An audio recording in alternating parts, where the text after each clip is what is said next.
আসসালামু আলাইকুম দর্শক, কেমন আছেন? আলহামদুলিল্লাহ ভালো আছি। আমি এখন রান্না করব চিংড়ি মাছ দিয়ে, করল্লা দিয়ে। পিসগুলো আমার ভাজা হয়ে গেছে। এটা হলো করল্লা, পাকা করল্লা।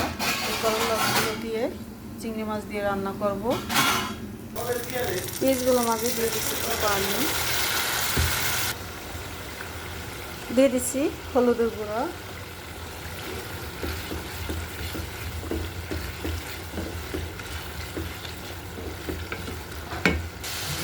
দিয়ে দিলাম ধনিয়ার গুঁড়া, জিরের গুঁড়া, পরিমাণ করে শুকনো মরিচের ফাঁকি,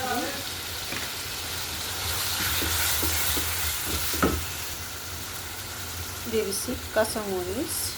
জালটা যে যেরকম খান ওই রকম পরিমাণ করে জালটা দিতে হবে। দিয়ে দিচ্ছি স্বাদ মতন লবণ। মশলাটা সুন্দর করে নেড়েচেড়ে এখন কষিয়ে ভালোভাবে। মশলাটা কষানো আমার হয়ে গেছে। আমি দিয়ে দিচ্ছি চিংড়ি মাছগুলো সুন্দর করে কষিয়ে নেব।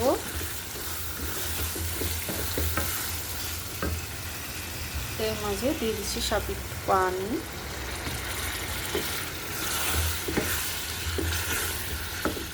এটা ভালোভাবে সুন্দর করে এখন কষিয়ে নেব। মাছগুলো আমার কষানো হয়ে গেছে। এখন আমি দিয়ে দেব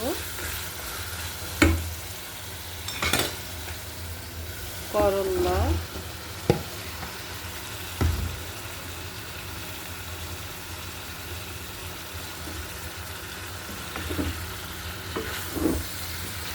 করল্লাগুলো সুন্দর করে নেড়েচেড়ে মশলাটা মিশিয়ে দেব।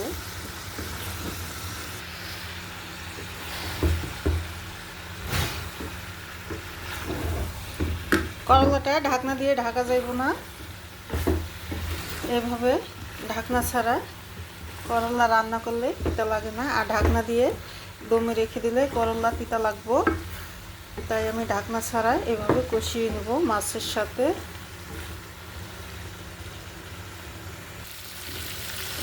করলাটা যেভাবে সুন্দর করে আমি নেড়ে চেড়ে কষিয়ে নিলাম।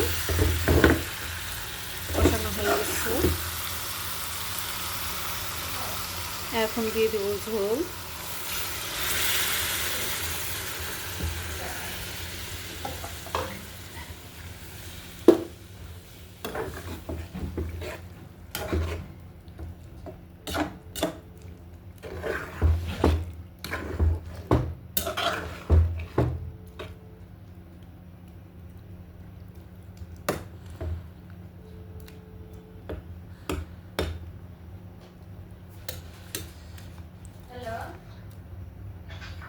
ওকে।